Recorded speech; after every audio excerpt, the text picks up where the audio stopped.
அஸ்ஸலாமு அலைக்கும் வரஹ்மத்துல்லாஹி வபரகாத்துஹு. தினமும் ஒரு ஹதீஸ். தொழுகைக்காக பாங்கு சொல்லும் பொழுது உமது குரலை உயர்த்தி சப்தமாக சொல்வீராக.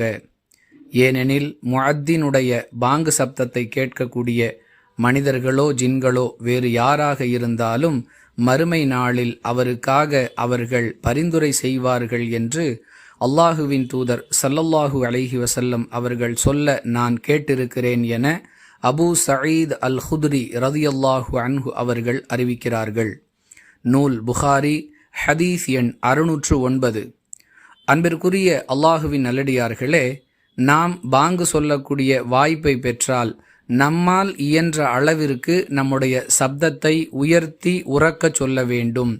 அவ்வாறு சொல்வதன் மூலமாக அந்த சப்தம் எவ்வளவு தூரம் கேட்கிறதோ, அந்த சப்தத்தை யாரெல்லாம் கேட்கிறார்களோ அவர்கள் நமக்கு மறுமையில் பரிந்துரை செய்யக்கூடிய வாய்ப்பை நாம் பெறலாம் என்பது இந்த ஹதீஸ் நமக்கு சொல்லக்கூடிய பாடம்.